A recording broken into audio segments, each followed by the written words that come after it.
I just found out something astonishing about the origin of Nigeria that shocked the hell out of me. Nigeria was never meant to be a country.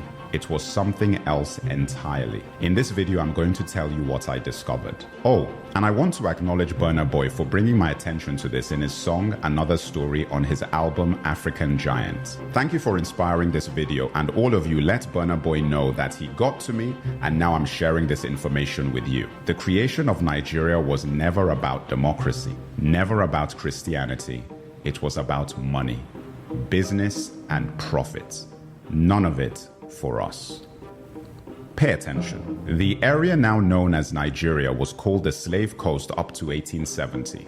This was the point at which the British had stopped slave trading and moved on to palm oil as their primary commodity out of Nigeria. One of the main suppliers of palm oil was the Benin Kingdom, and you have to watch my video on one of the greatest African kings most of you have never heard of, Oba Ovonramwen. This is an important story for me personally because I'm from that region, so they are my people, and his fight with the British Empire over palm oil is one of the greatest stories of African colonial history. Anyway, everyone wanted palm oil, and especially the British. A man called George Goldie set up the United African Company in 1879, which was then changed to the National African Company. He structured the palm oil business in the Niger Delta region, and by 1884 he had a monopoly that the British could exploit. So in 1886, Goldie violated the agreement he had made with the chiefs and moved his operations into River Niger and Benue. The company was also renamed to Royal Niger Company. Goldie tricked the chiefs into signing unfair trade deals, giving Goldie exclusive rights to export palm oil instead of what the chiefs thought would be free trade. These contracts were written in English, a language we didn't understand, and based on laws that were not our own. This is similar to the land negotiations done with Native Americans in what is now known as the United States of America, where deals were done via contracts in English with laws that had nothing to do with the Native Americans. There was a meeting called the Berlin Conference in 1884 to 1885, set up by Germany's first chancellor, Otto von Bismarck. This was where colonial powers discussed how to carve up Africa and structure trade across the pieces of our continent they would take.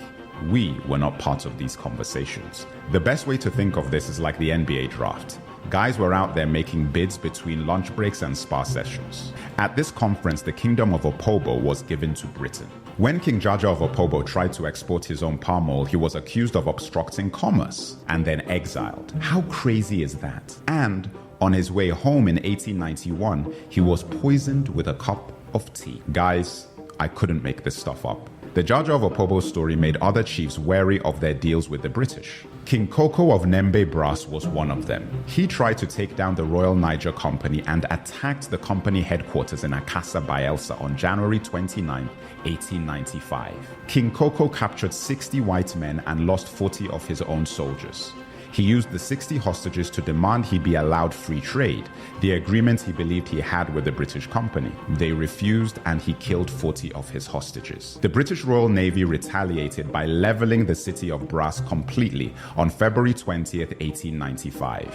King Koko went into exile, and the British not only took control of the palm oil he once had, but also fined the people of his kingdom £500, as well as confiscating their weapons. Tragically, King Koko committed suicide in exile in 1898, after being branded an outlaw by the British company that had taken his kingdom, palm oil, and reputation. The Royal Niger Company sold its territory to the British government for £865,000 in the late 1800s.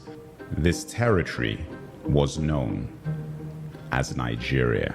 In 1914, the Southern Protectorate and Northern Protectorate was combined by Lord Lugard, and like that, the Royal Niger Company was rebranded as a country which would gain independence on October 1st, 1960. And Lugard is a street in Nigeria that still exists today.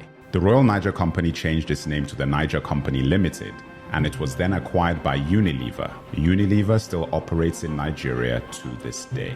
And that, my brothers and sisters, is how Nigeria came to be. We have a long way to go to fix the country, but we won't ever have a hope and a solution to our problems if we don't know how they started. What I told you in this video is just a small part of the foundations that led to unrest, civil war, economic instability, and so forth. Remember, it's not about asking anyone else to fix this or even wasting time blaming those we know caused and perpetuated it. This is about knowing our history. Nigeria was never a country we created. It was a company designed by colonizers for profit, and a lot of the infrastructure put in place for that siphoning of resources out of our land is still very much in place today. Crude oil simply replaced palm oil, and soon lithium may replace crude oil. Honestly, I feel angry not just for what happened to my ancestors, but for the fact that I wasn't taught about this in school in Nigeria, and that our children are not being taught about these things now. Every Nigerian should know everything about who we are and what we are up against. If you would like to support my work, you can become an official supporter from the link on my profile, where you can also follow my free podcast and newsletter, and grab a copy of The Crusaders, a graphic novel in English or French, a series about a team of Nigerian siblings who go around the world reclaiming stolen African history, one adventure at a time.